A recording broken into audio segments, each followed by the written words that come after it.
almost every single week, I have people coming to me and they say, I have this brilliant idea. If you pay me, I'll tell you. And I said, like, Welcome to the Your Message Received podcast. And now, taking your message to the finish line, your host, John Duffin. Hey folks, John Duffin here with Duffin Media. Welcome back to another episode of Your Message Received. Your Message Received is the home, the place, the platform to help you find your best, most true, authentic business voice. Heck, maybe just find your own true, authentic voice. Get what you want, find what you need, improve your results, make billions of dollars, meet the person of your dreams. I can't guarantee those last two things, but I'm sure today's guest will make certain that we're all making billions of dollars, or not. But in the meantime, I get to welcome somebody here who I believe walks the walk. And that's the reason I wanted to have Jake Smolarek on the show today. Jake, welcome aboard. It's nice to have you. well, thank you so much for having me. 100%. Jake is an executive business coach par excellence. Jake has a great background, a London, England now native who has made a go of building, scaling, selling businesses, employing hundreds of people within companies, and being able to replicate that process multiple times, which I find most fascinating and actually the most valuable outside of the everybody can get lucky once. This is not a one-time success story here, and that excites me, Jake. Jake, when did you first realize that you wanted to even do any kind of business? What was it in your mind that started to work for you as either a young guy or a young adult or whatever? Well, for the first time, it was my mom was quite entrepreneurial. So Okay. she owned her very small but her own business, Mhm. and from a very young age, I was helping her with her. It was a little shop, it wasn't nothing amazing, nothing big, Mhm. but I was learning that when you have your own business, you can have your freedom, you can have choices, Mhm. right? I started working when I was about 13 years old. Okay. Not like full time, that like I left school and then no. I was just like I was going to school like a normal kid. But Yeah. every single holiday, like summer holiday, winter holiday, almost every weekend since I was about 13, 14 years old, I was working, not because I had to, Mhm. because I just wanted to have a little bit more of my own money if I wanted to Got it. buy something for myself, right? Mhm. And I loved it, to be honest with you. But then I was helping my mom, and then I was working and like it was a funny job because I was doing everything. One day I was working at a chicken farm because the guy, he owns like quite a few chicken farms, and he also owned a few other businesses. So one day I was working at the chicken farm, and the other day I was talking to Chinese people where they were buying some stuff from, right? Which was quite interesting. In So from language? office, yeah. So it was back in Poland, back because I was speaking fairly good English. So Right. sometimes if someone was missing from office or because they were sick or something, they called me, and they said like, oh, Jake, he can handle the phone. It wasn't great, but at least I could handle it. You could So handle it. Yeah. yeah, 100%. So I learned that having a job was fun, but I was learning from very early stage, very early age, that having your own business equals freedom. Right. So what was the business that your mom had? She had like a small shop that she was running, Mhm. nothing spectacular, nothing super exciting, but it was her own business. She was making some money, maybe not extremely, not a lot of money, but she had her own freedom. She could do whatever she wanted, right?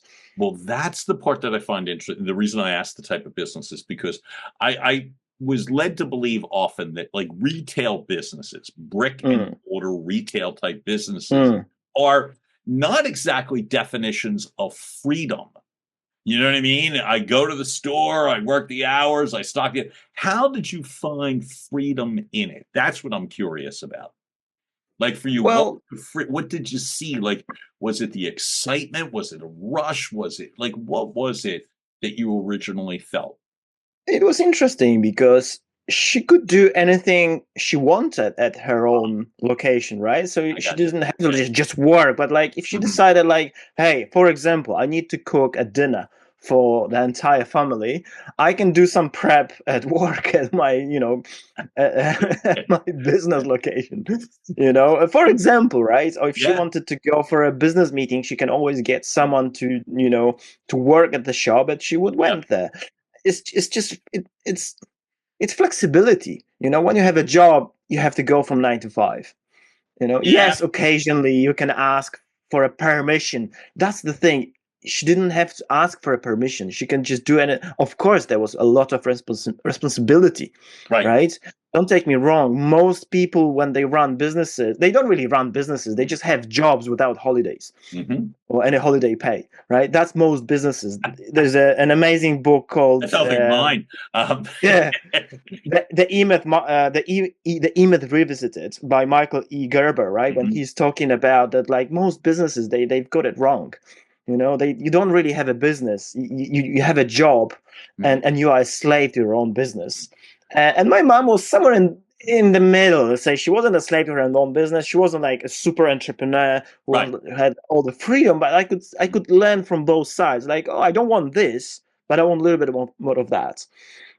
I love that, and I have a very dear friend here in the States that has run her own company for about it's actually she just celebrated her 30th anniversary of launching Oh her wow. business, and she explained that it's not like I work any less hard.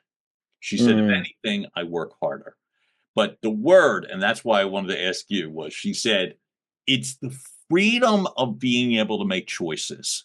She's like, "I never 100%. miss a son's soccer game or football in Europe, and I never do. I'm at every one of his events. I've been a very hands-on mom, she's a single mom, a very hands-on mom, and I make that time and I make those choices." And that's what I was going to say is that's one of the cool things about being an entrepreneur. And you just reminded me of that when you were talking about your mom's business, which I think is really cool. Mm. Um, I'll ask you. So not much longer after that, you get done school and you make this big move. At the age of 19 years old. You're talking about 13-ish there, and now it's like 19 years old with virtually no money. You split and go to the UK. Um, what gave you the guts to do that? Well, you see, Poland 20 years ago, it was a great country, but it wasn't there yet. Like, if you go to Poland now, you go to Warsaw, for example, and you are like, Jesus, where are we? Is it New Yeah, York or is it London? It's like, it gotcha. looks Like Prague amazing. or something like yeah, yeah. Yeah, but 20 years ago, it wasn't there yet, Mhm. right? Right. And there was a lot of reasons that I wanted to leave. I was struggling with some disease, and I started reading psychological books at about Mhm. 14 years, 15 years old. Okay. A lot of them. I'm a book guy, as you can see. Yeah, I I was gonna love say, books. if you're watching, folks, you know what Jake means. But anyway, go ahead. Mm. And I started realizing that world is way bigger than I thought. There's way more possibilities, and actually our brain, it can do anything. You can come up with any ideas or with any solutions. And I finished high school, and then I went to university, and on the first few days at the university I was like, is this what we're going to learn for the next 5 years? If so, I'm leaving. That's not me. I can learn way quicker than that. I can read books and study things way quicker than that lectures. And then I decided, like, now I want to see the world. I want to go to the Wow. UK, and I just made a decision. I'm a decision guy. And I always was a decision guy. Even when I was 19, I didn't know that I'm a decision guy. Now I know that, Now you know making what it decisions. is. That's it. Making decision and making decisions quick. It's a really good habit to have. Can I ask you to follow up with that? Go on. So in my mind, I'm sure there's more than two steps with the decision-making process. There's obviously a lot in Mm, between. But to me, uh, the decision is often, what are you going to do? How are you going to, 3 steps, I lied. What are you going to do? How are you going to do it? And a commitment, I'm leaving next week, next month, tomorrow, in a year. Which one of those do you think you're the strongest at in the decision-making process? The timing, like I'm doing this, the commitment, or is it the having a fleshed out plan? Like, I know I want to go to the UK. How does that work in your mind typically?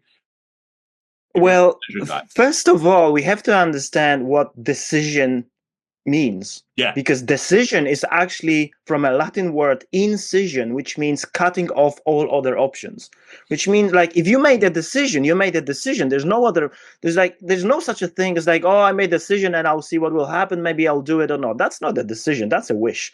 If you made a decision, and the interesting thing is, once you made the decision, your brain will help you with achieving that decision. But if you haven't made the decision, your brain is not going to help, because our brain likes, focus, like clarity. If you're clear about your decision, your brain will focus on a decision and will focus on finding solutions.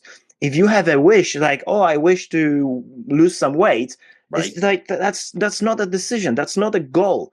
It's not measurable. I love when people come to me and say, like, I want to have more money, and I would give them $5 or £5 or €5. I was like, there you go, that's more money. Oh no, you don't understand. You are a foreigner, so you don't understand English. No, I understand. If you want more money, that's £5. No, but £5, that's not a lot of money. You said you want more money. That's £5, right? Jake, oh my God, I'd love to meet the person that's like, oh, that's a language problem. Well, yeah. Well, at least thank God. It's like that's the part I often like. Look, as a coach, having clients, working with coaches, as all coaches have coaches, or at least in my experience, all the good ones do. That it's a question of what part of the decision do you feel the most confident in. I love that explanation, because the wish part is the part that makes I think that's where the pain comes from. Oh yeah. It's in the wish, The worst thing is, sorry to disturb you, but the worst thing to do is to not make a decision, to be in that limbo, because not making a decision is actually a decision. Let me say that again. Yeah. If you're not making a decision, it is as a decision that you're not making a decision, and that's the worst thing to do, because even the bad decision is actually better than no decision at all, because you're still making progress. And in life, there's only one thing that makes us happy as human beings, and it is progress. If we're making progress, we progress, we love it. We like that.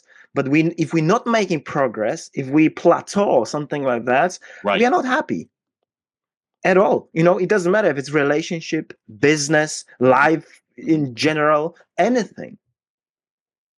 So you make this decision, and I'm going to the UK, and that's that. How long did it take you to get comfortable after you arrived? To the UK, you mean? Yeah, exact. Sorry. Yeah. I kind of didn't have a choice. I came here, with 100. I remember like today, I had £150 in my pocket. I landed in Gatwick Airport, which is like the second biggest airport in the UK, just after Heathrow. Okay. And I have to spend, I think it was like £39 on a bus from Gatwick to Abergavenny in Wales when I was heading. And I was like, that was a disaster to me. I just lost 1/4 of my fortune, right? Right. And so I have to be comfortable with that very, very quickly, because, like, okay, it is what it is. Doesn't matter. Let's go with it, And I always say, people who say it is what it is, they're dangerous people, because like, I don't care. I will do it anyway. I will figure it out. So now I want to make sure I understood that correctly. I heard you, I believe. If I heard you correctly, you were saying it is what it is. It concerns me. Those are dangerous people. Why? Because they're not afraid. They don't doubt. They just go with it. Those are people who are making decision. It is what it is. Let's do it. Oh, sorry. When you say dangerous people, I took that as like a not good thing. I'm sorry. It's a good thing.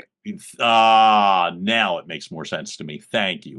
Right. So you have this opportunity, forgive me. You create this opportunity where you start to be able to pull businesses together. You go from 2 people to over 600 over a period of time. Walk me through the steps of the first success story. So my first business, so you just mentioned something that I built a non-profit organization from 2 volunteers to 600 volunteers, Yep. but that was a little bit later on. Okay. My very first business was a construction business. Mm-hmm. So when I arrived in Abergavenny, very quickly, I was scared because the place when I was working, it was only a 1-star restaurant, and I was like, oh my god, it can't get any worse than that. And then they explained it to me that it's a Michelin star, which is It's like a good store. it's not that bad. Anyway, I spent a little bit of time there, but eventually I landed in London because I was like, I want to go. That's the place to go. UK, it's a 3 trillion pounds economy. 1/3 of it is in London. It's in London. That's where the money is. When people say like, why do you live in London? It's so expensive. That's where the money is.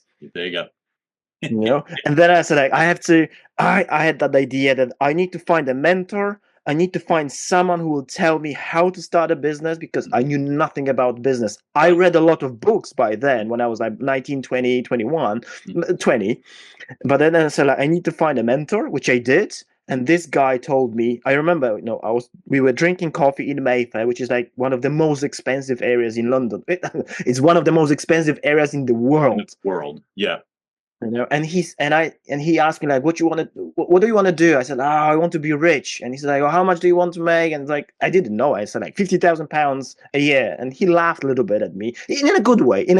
And then he said like, he looked around and he saw a scaffolding somewhere. And he said like, you have to start a construction business. And I was like, I know nothing about construction. Right. And then he said those magical words. He said like, don't create yourself a job, create a system. Business, it's a system. You don't have to be a construction worker. You have to be someone who is creating systems, who is putting everything together, like in an orchestra. You're not playing an instrument, you're the leading person. You taking care of the whole thing. And that's what I started. And I was like, okay, the decision has been made in that minute. It's like there's no way out. Because there's always, the saying, if you want to own an island, burn the fucking ship. This is the decision. And now that's what I did. It's like, okay, we're doing a construction business. Focus. Straight away, like laser focus. Yeah. What should I do to have a construction business? So the next day I printed out my business cards. In the next week, I had a very crappy, but I built a website. In 2 weeks' time, I had my first customer. And I took it from there, and then a first employee, and then a few contractors, and then we built it from there. And then eventually I found a business partner, etc. But it was all about making a decision. Decision was made, and then my brain was coming up with ideas. Okay, we need contractors, we need this, we need that, we need to build a website, we need to do this. It's just like your brain will help you, but you have to make, again, you're coming back to making decisions. Exactly. You have to make that decision. You're a decision guy, and you made the decision. That's it. Did you know early on, or did you learn during this specific process that I'm seeing more and more cases, whether it's construction, home services, roofing companies, building companies, like those sorts of things. You said something a couple minutes ago that really continues to resonate with me, is you do not have to be the construction person, but you need to be the system person. Did you know, the question would be, that you needed to have not just a system, but did you put things on paper? Did you put things like your systems, or did you keep it stored in your head? No, I always think on paper. Always think on paper. You cannot have your goals. You cannot have your goals in your head. You have to put them on paper, because if you have it, when people come to me and they say like, and I ask them like, can you show me your goals? Show me the list of your goals on paper. Like, oh, I have them here. It's like, that's not good enough, because you're going to forget about it. We're living in a very busy time. If you have your goals in your head 500 years ago, that would be good enough. Not today. We've got too many distractions today. We've got radio, television, social media. There's so many things. and that's why we need to think on paper. It's for me, it's actually a magical thing that happens when you start writing down on a piece of paper. You've got your pen or pencil and you start writing down. So I always have everything in my notebook. I've got those notebook till today. I've got my journals, till today, because they help me think.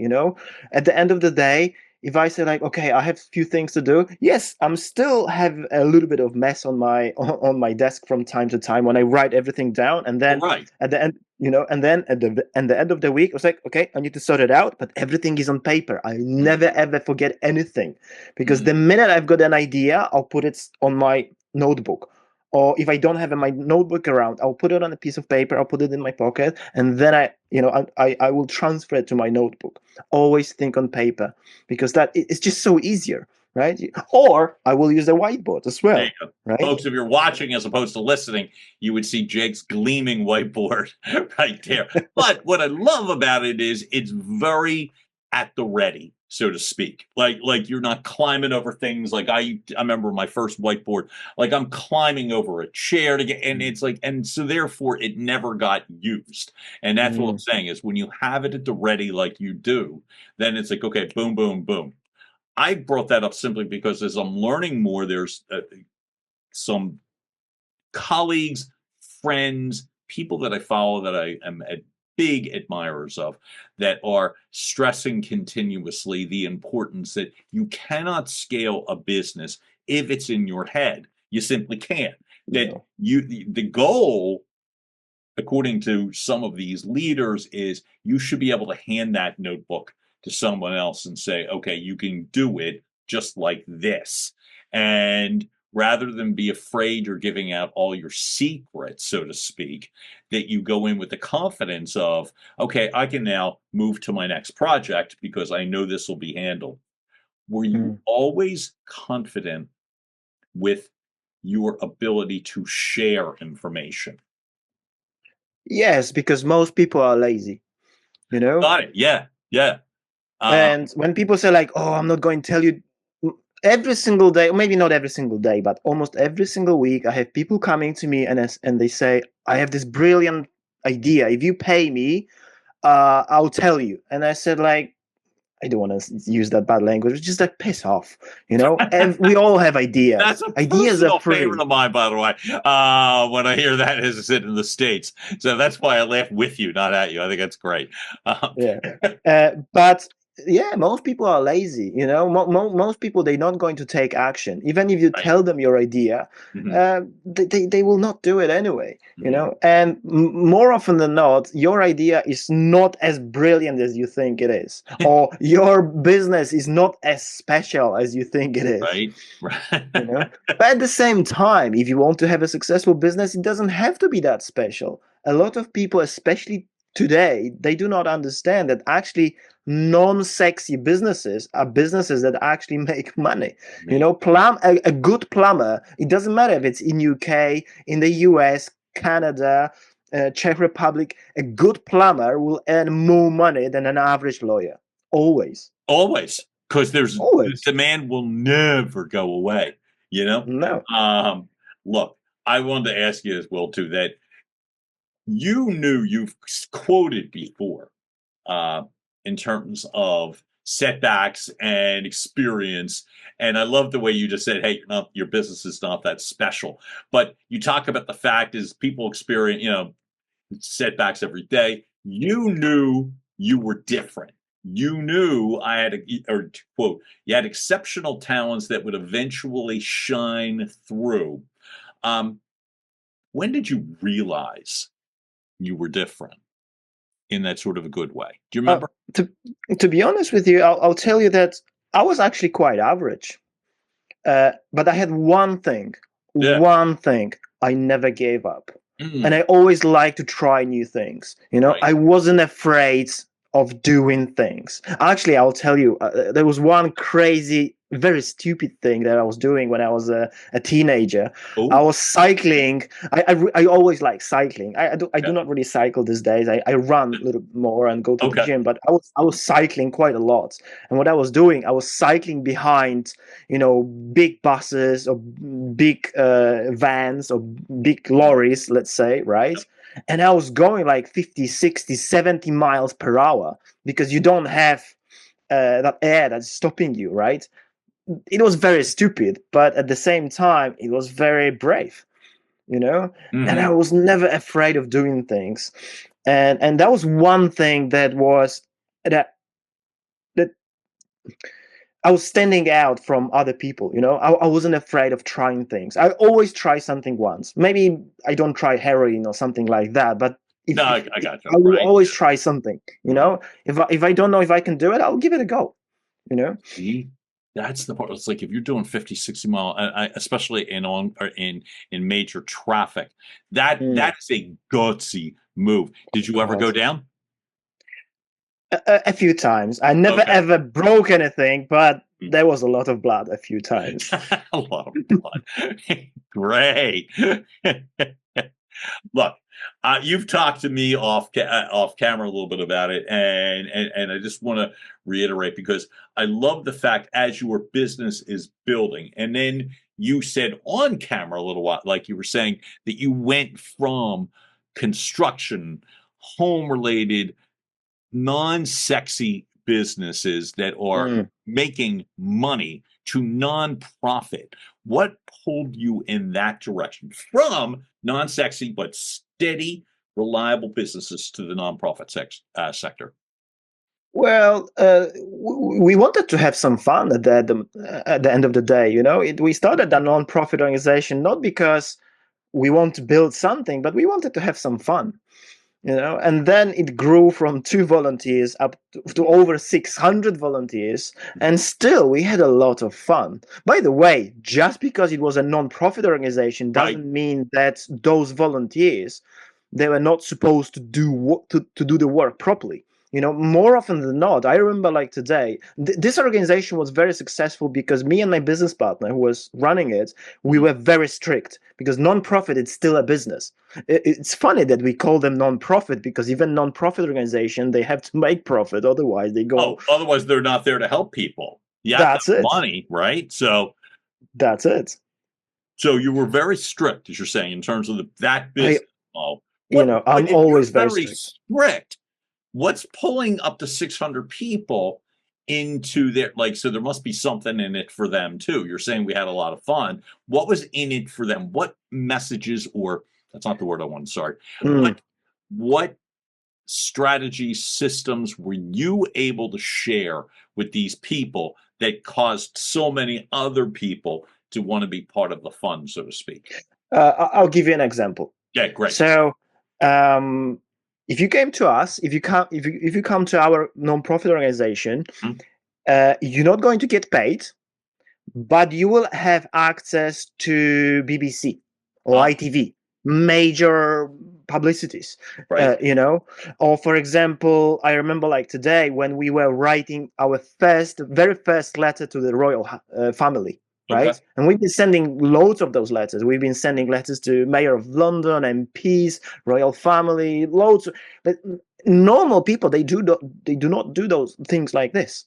You can have access you can have access to amazing network. You Mhm. can put this into your CV, and you will get way better jobs in the future because you will have experience. Sure, you're not going to get any money because Mhm. it's a non-profit organization Right. or charity, but you will have amazing experience that most people, they have to work for it for the next Mhm. 10, 15, 20 years. Some people, they will never have this possibility to like working with people from BBC, for example, right? This is just a one example.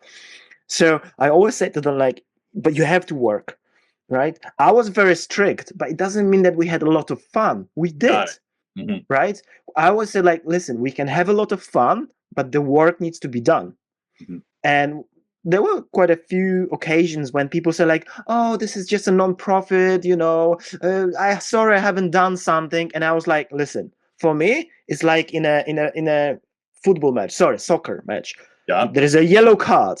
The first yellow card is a warning. Okay, a second yellow card turns into red card, and Yeah. you are out. And then you're out. They always knew that rule. Everybody knew that rule. Doesn't mean we cannot have fun, but we have to be responsible at the same time. What we're like, and that's what I find really impressive.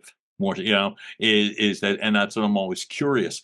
What would be, not giving out public secrets, but what were some of the system or strategies that you had in place that I believe would be, as you said, transferable to any business? What were some of the, like a couple of examples, not just of the, strict but have fun, or the yellow card, which I love, but also the sense of what did you implement? What message were you able to convey?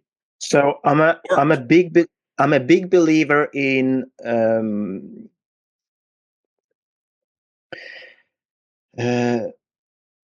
I trust people. Okay. But to trust people, you have to explain them properly what to do and how to do it. Like even today, if you use, correct, yes. I'm a big believer in delegation. Okay. And you want to delegate to other people, but even delegation needs to be done properly. Like today, we use ChatGPT. Unfortunately, probably 95% of people, they use ChatGPT or any of those AI tools wrong.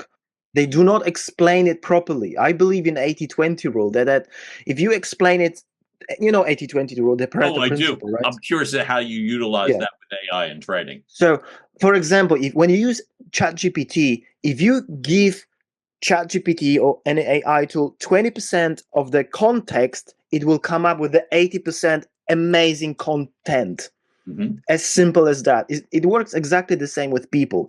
Okay. If you explain to them properly, if you invest your time, they will do a very good job. But if you just tell them, like, do this without any explanation, most people, they don't know how to do it, but they're afraid to say that because they don't want to look stupid or they don't want to feel stupid, right? They say like, oh, okay, I'll do it.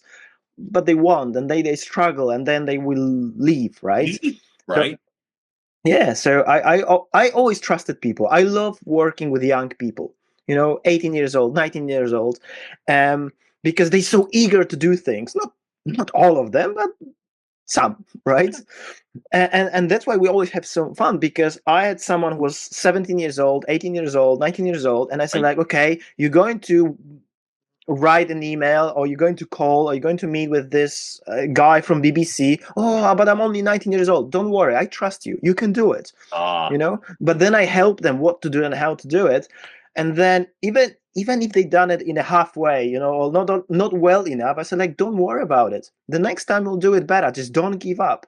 But don't make the same mistake twice, because the mistake done twice. It's just like, remember that if don't make the same mistake twice, because the mistake done twice is not a mistake anymore, it's a choice. I gotcha. So as simple as that. Obviously, if someone make a similar mistake and they came to me and my business partner, and it's like, oh, I'm so sorry this happened, it's like, don't worry, just come and say what's going on, right? It's not like yes, we are strict, but the strict not as strict. It's like, we humans, come on, talk to us, communicate. I think one of the most important things in life is to learn to communicate. Doesn't matter if it's a business, relationship, or, well, the whole life is all about relationship with your spouse, with your business partners, with your clients, with everyone. If we learn how to communicate with people, if there is something wrong, just say it. I'm coming from Central Europe. We all about telling to your face what's going on. We don't, sugarcoat. This is my kind of coaching style. I just tell you how it is. Jake, I think I had a boss, and I reference her often, and she was fantastic.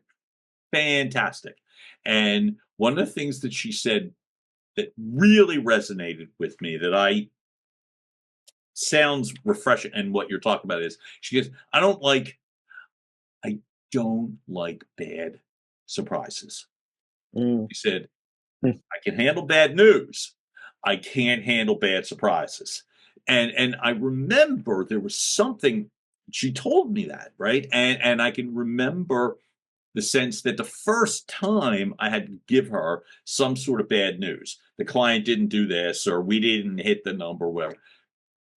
She was great. She was great. And it was, but if I was hiding under a desk, hoping she didn't notice, Mm. and whatever, she'd go out of her mind. And I love the way that you talk about you're the Central Europe type, and we just tell you your face and stuff. I think in business, that's one of those things where it's like that sort of ability of not just communicating, but direct communicating to Oh me yeah. is so refreshing. And I was not great at that in the beginning. I was Mm. much more of like the people pleasing, needing to make everyone happy. So I think this really resonates for any future business leaders and or Oh yeah. aspiring coaches. What you're talking about really resonates. So thank you for that. Um, Mm. I wanted to ask you because this is when we were talking about off camera, the part where I don't like to wallow in bad stuff. Speaking of bad news, I never need to wallow in it, but you went through a fair amount to get you to a point to like between illness and mental stuff and situational things. You went through some challenges in the midst of a lot of success. How were you able to get to the other side? I always say to people, remember, bad things will happen, but bounce, don't break. Mm, Be prepared for stuff. I always teach people that you're going to have bad days. mhm, Bad things going to happen. Be prepared. mhm. Be very well prepared for that, because when they happen, you'll be just like, okay, that's the bad moment that just came. Let's go through it, because the day will always come. After the night is always day. Okay, Don't be surprised that after the day, the night will come. It's just part of the game. right.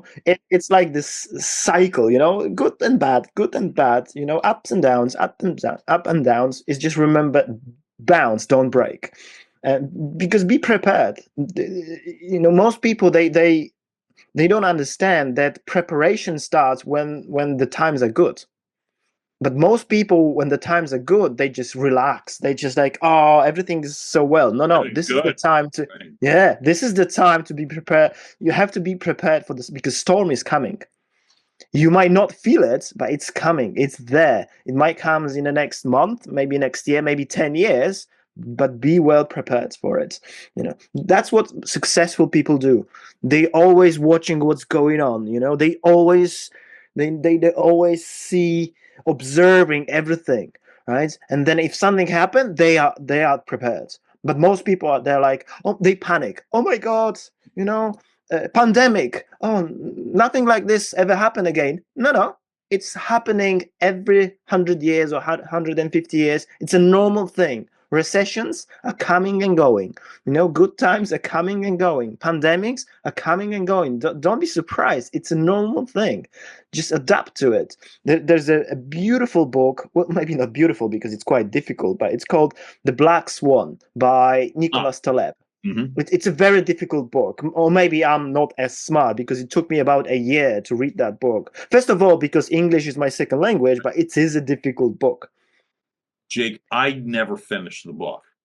That's why I'm raising my hand. That it's Mm, like I found it so difficult. Like I just put it down and never picked it back up. So I like that you see. mm, So it's a good reason for me to go pick it back up. I just stopped. So that's the only reason I did that. mm, Was I could mm. so relate to what you're talking about. But But you're it's a good using book. the life lessons though, and that's the part that's significant. Um, how it's easy to say, I would believe, and harder to do. Um, it seems like maybe I'm just paying more attention, or maybe it's more relevant to me, or whatever. Like mental illness or mental situations, so about battling depression. I find I'll share when I've gone through it, and I have, and I know I will again. Um, it's it's one of the toughest things. It's almost like a straitjacket in the sense that I just don't feel like that I can pull myself out, and then some reason magically I do. When you're dealing with clients that are going through, whether it's your life coaching model, your business coaching model, when you're with clients, what are some things that you are able to work with them on so that they're able to at least start to take the first steps to get, you know what I mean, to get rid of the constraints? Mm. So about 10 years ago, I created a coaching model that I called a Vision GPS. Got it. And the vision is something that you want. You call it a dream, call it a vision, call it whatever you want. Just don't call it a wish, but something that you want to achieve with your life, like your entire life. And the GPS, it's an acronym from goals, planning process, and systems. And the GPS works exactly the same like the GPS in the car, that you will say to him, my vision is such and such, take me there, and the GPS will take you there, because we need to have goals. Goals are great. Brian Tracy is talking about goals all the time. I love Brian Tracy, Right. but goals are not enough. We also need to have a planning process. Sometimes people ask me, what is the difference between plan and the planning process? Well, plan is fixed and the planning process is flexible. And we have to adapt. And the planning process is something like during the war. I want to be a little bit more dramatic, but during the war, you cannot just have a plan. You have to have a planning process in place all the time, because you never know what's going to happen. Coming back to that black swan, you never know when the black swan will gonna come. Something you cannot predict. And then S is for the systems. So you have different systems in place. Some systems are a little bit more complex. Some systems are very simple. But if you have those four things, first of all, you need to have a vision and then have this GPS. You cannot. You will succeed. It's almost like guarantee. But the most difficult is to know what is it that you want. So if coming to your to answering your question, if someone is feeling difficult, something is like, if it means their vision is quite dusted, or it's not clear enough, or something is just like they never even ask themselves like, hey, what is it they want with my life? Because it's a very cliche question, but it's probably one of the most important questions to ask. Like, what is it that I want to do with my life? Because you only have one.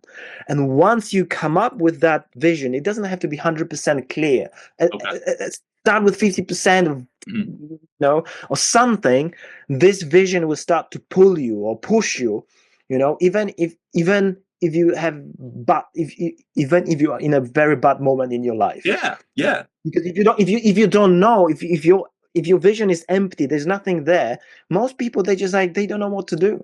They just like, but if you have this light at the end of the tunnel, there's hope, right? There's at least something there. It's like, my life is not finished yet, right? And remember, these days we're going to live up to about 80, 90, 100 years old.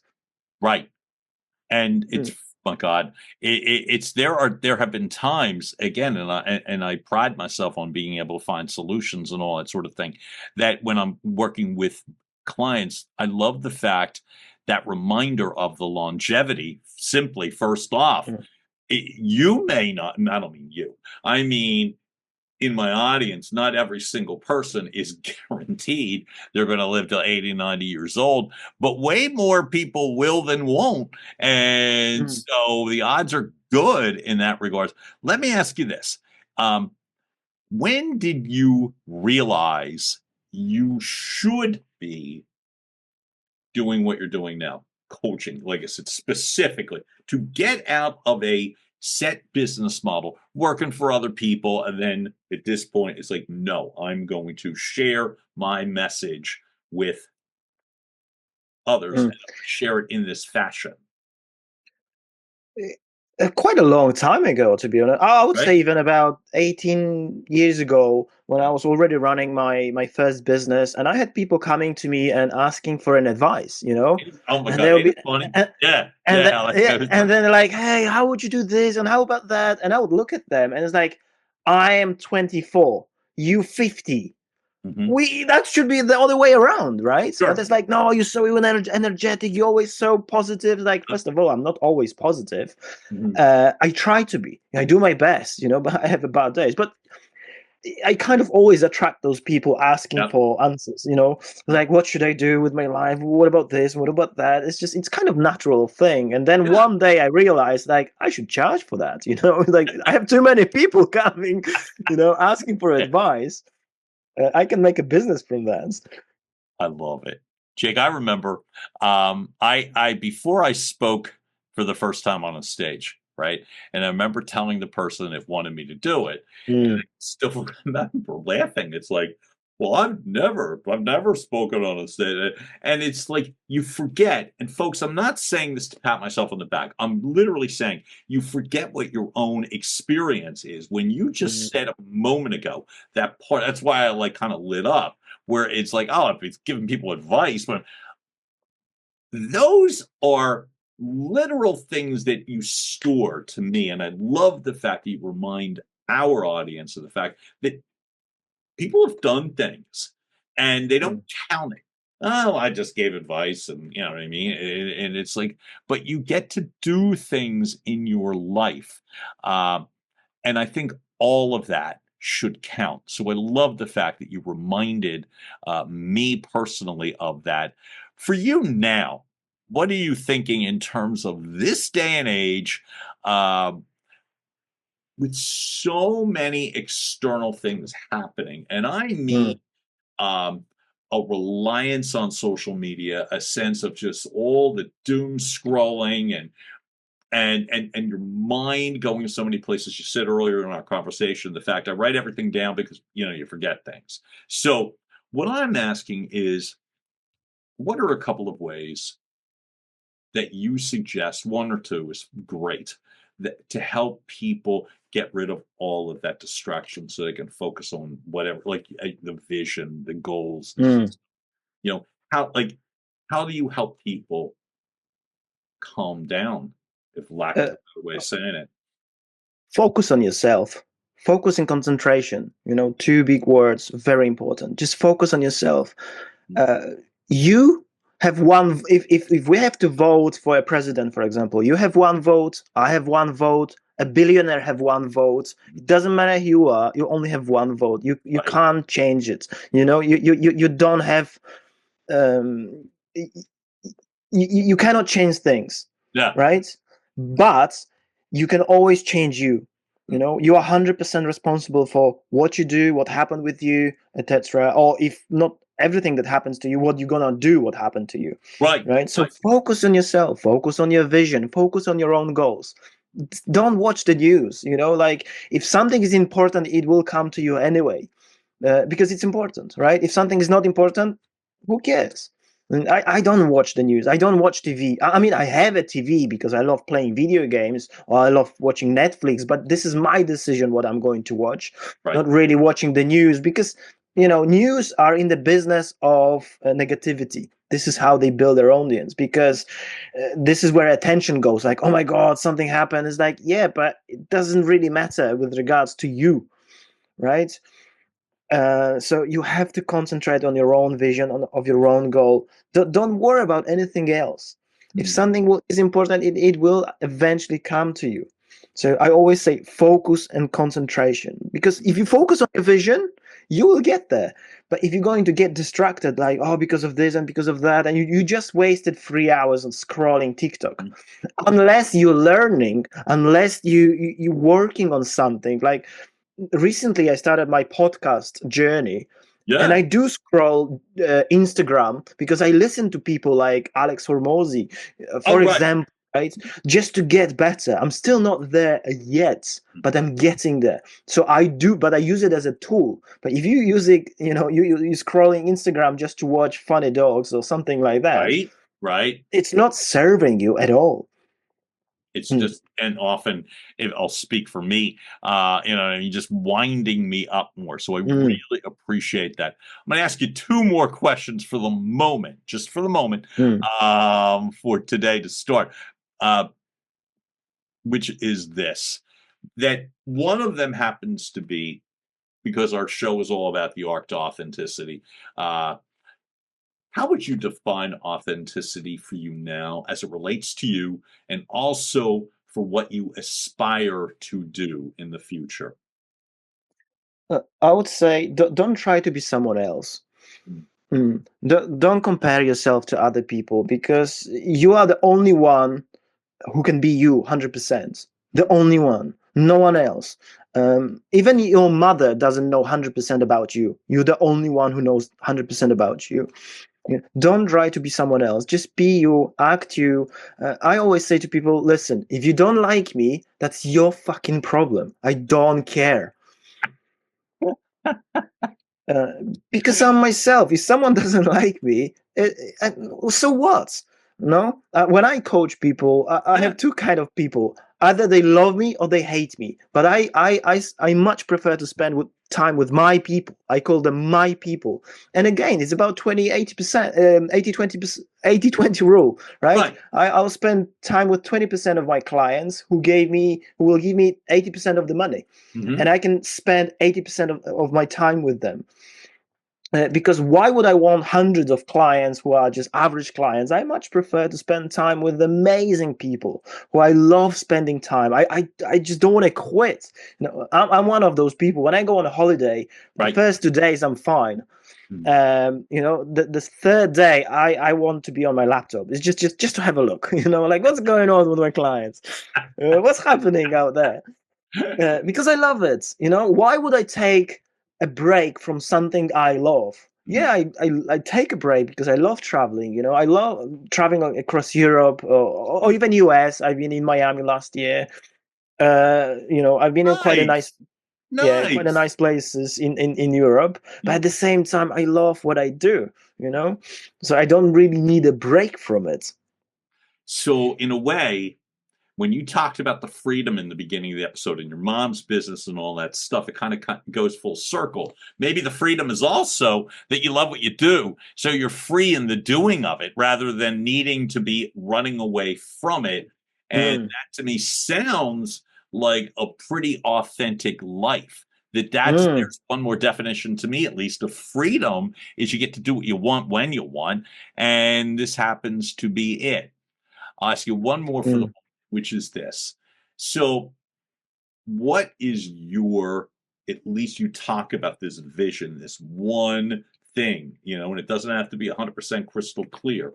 But if I asked you from this point forward, what would be a dusted off vision for you as it regards to your primary message or primary purpose? What is it? It's just to help creating another 10,000 entrepreneurs who will change the world, to be honest. Not that they change entire planet, they just change quite a few people, and then one entrepreneur will change the lives of 10 people, and another one will change the life of hundreds of people, and another one will change the life of 500 people, but those 500 people will change the lives of another 3 people, but 500 times 3 does, and it's this kind of snowball effect. It's just what I'm doing is like, a lot of people say to me like, oh, you could be a speaker, you could work from stage, but someone needs to do one-on-one work, and I chose to do that because I love working on one-on-one. You made the decision to be the 100% person, right? And so that's someone needs to do this, right? And I love working with those entrepreneurs. I love helping with them, building that massive vision of something that, yes, you can do it. But do it properly. Don't create yourself a job. Don't be a slave to your business, etc. So this is my vision. To help people create those great businesses, help them to stand out. Because again, coming back to what I said earlier, most people, or especially entrepreneurs and business owners, they think their business is so special, but it's not. And I help them to. There's a book by Seth Godin, Purple Cow, which basically tell us like how to stand out, with your business, because your business is not as special. If you're driving your car, in the countryside and you see 10,000 cows, they all look the same. That's your business among all those cows. You're just a cow, but now you have to become a purple cow and somehow stand out. I love that.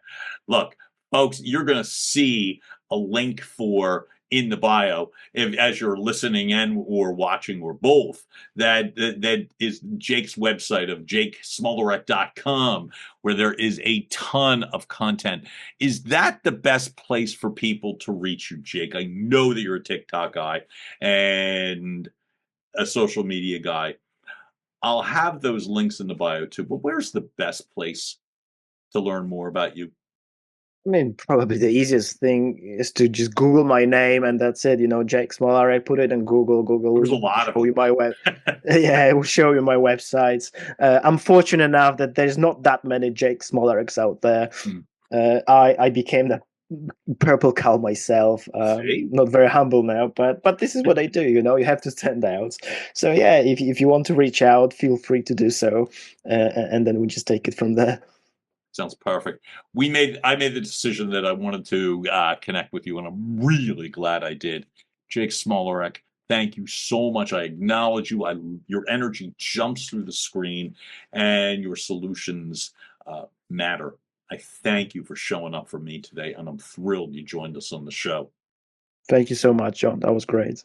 100% pleasure. Folks, you've just heard another episode of Your Message Received. Keep watching, liking, sharing, subscribing, telling all your friends and family, and we will keep coming back with more. John Duffin here, Duffin Media. Have a great rest of the day. I'll talk soon.